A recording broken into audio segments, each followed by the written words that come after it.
বাদুড়িয়ায় রাস্তার দাবিতে রাস্তা কেটে অবরোধ বিক্ষোভ। গতকালই চাতরা পঞ্চায়েত অফিসের তালা ঝুলে বিক্ষোভ দেখান অনেকেই।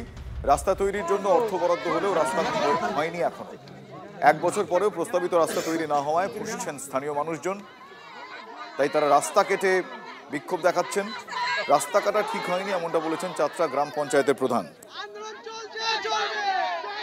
রাস্তায় এরকমই অবস্থা, ছেলেপেলের স্কুল যেতে খুবই অসুবিধা হয়, নিজেদেরও যেতে অসুবিধা হয়। একটা পেশেন্ট যে মানে অসুস্থ থাকে তারও যেতে অসুবিধা হয়, প্রেগনেন্ট মানুষ তাদেরও যেতে খুব অসুবিধা হয় এই রাস্তা দিয়ে।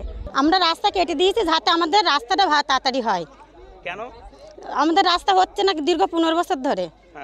এবারে ওই পাপিলার থেকে আমাদের মোড় পর্যন্ত রাস্তা স্যাংশন হয়েছে, ওইটুকু হয়ে এই পর্যন্ত বাদ গিয়েছে। সেটা আগুলো কোথায় গিয়েছে আমরা সেটুকু জানতে চাই। শুধু রাস্তা হওয়ার মানে কিছু তো রাস্তা হয়েছে, আর আমাদের এখান থেকে ওই ধরুন 1 কিলোমিটার পর্যন্ত কোনো রাস্তা হয়নি আদেও। এবার এটা হওয়ার কথা ছিল, আগের বছরে স্যাংশন হয়েছিল, ঠিক আছে। মোট ছিল 27 লাখ কি 28 লাখ সামথিং এরকম ছিল, কিন্তু বাকি টাকাটা আত্মসাৎ করা হয়েছে। তার জন্য আমরা রাস্তা কেটেছি।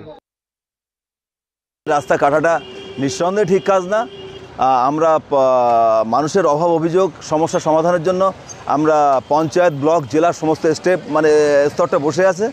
আমরা নিশ্চিত সামনের দিনে খুব দ্রুততার সঙ্গে এই রাস্তা আমরা ঠিক করে দিতাম এবং ঠিক করেও দেব।